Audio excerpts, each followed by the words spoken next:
Hi, everyone. My name's Mariah Miller.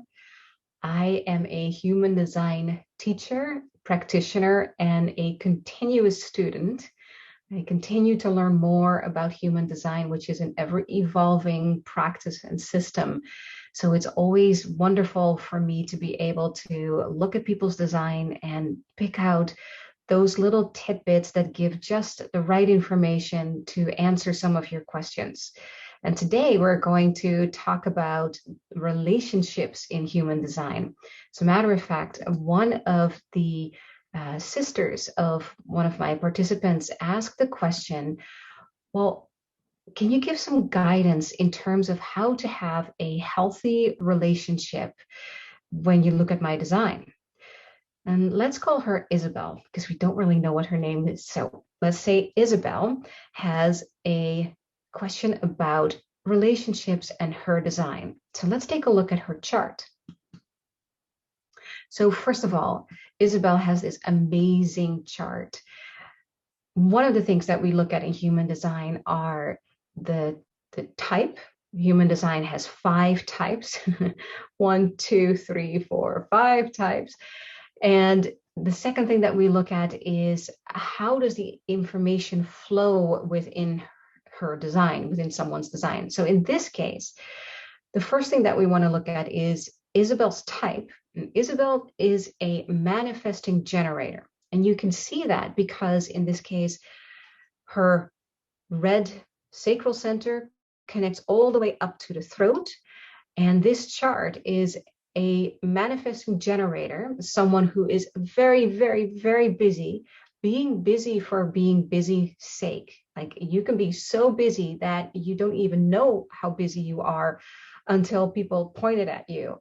And you can find yourself being busy with all kinds of things. It's a natural thing for you to be busy, but there's a potential that you can run yourself ragged.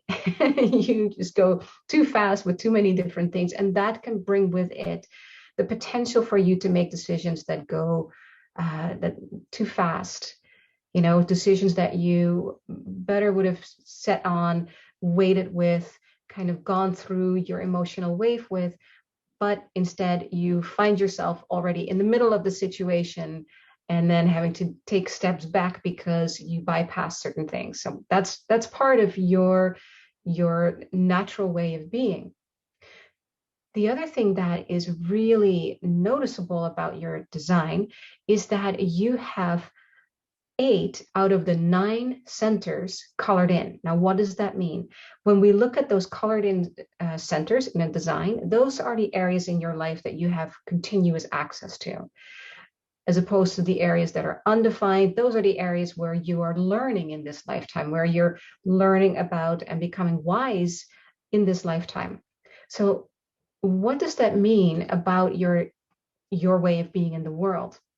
So here is someone, Isabel, who has these 8 centers defined, very specific ways in how you come across in the world, very specific ways in how you operate in the world.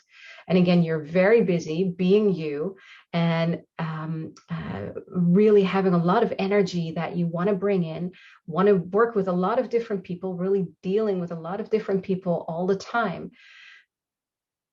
But when you're looking in terms of relationships, there is this section of you, this part of you, and I'm looking specifically at those 2 centers on the right, that little brown triangle and the little red triangle, they are connected with the channel of community. So what does that mean for you?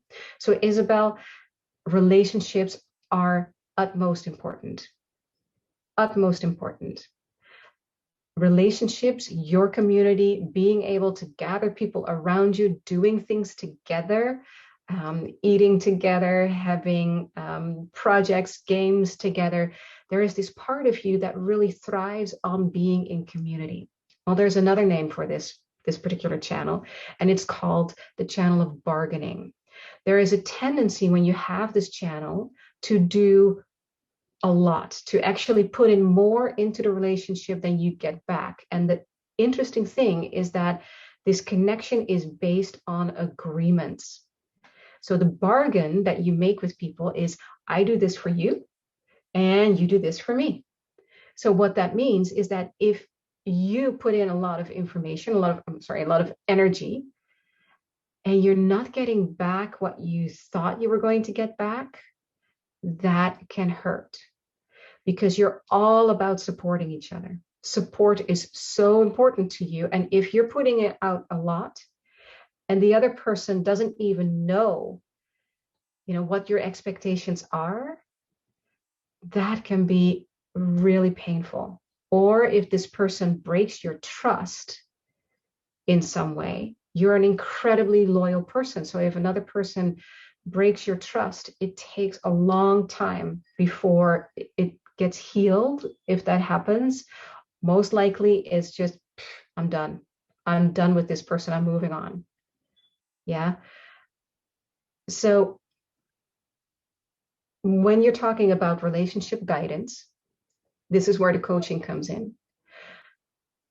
It would be about healing, about being with your pain, allowing it to come up, moving through it, healing from it, and then becoming crystal clear about what it is that you want to have out of relationships. You're a very aware person. When I look at your design, this is a very aware person, or there's a potential to be very aware. Who knows, right? There's a potential to be incredibly aware about your own way of being, but also how other people are in the world. And for you to be very clear around what are your expectations, what are your must-haves in a relationship, what is your boundary, and be able to communicate that.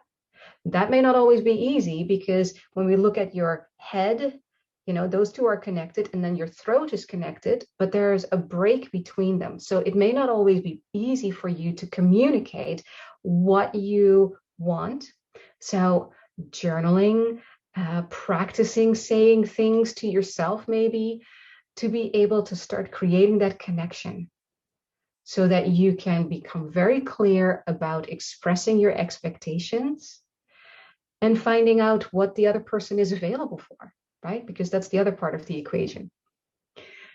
So I hope that this was helpful to give you just a tiny little bit of information about the incredibly powerful design that you have. And then next week, we may be able to take a look at what skills people can use in their design to be able to find the right job. I think that will be a really fun little mini to do next week. Okay, I hope that this was helpful. It's always very fun for me to be able to share this information with you. Take care, and I look forward to talking with you next week.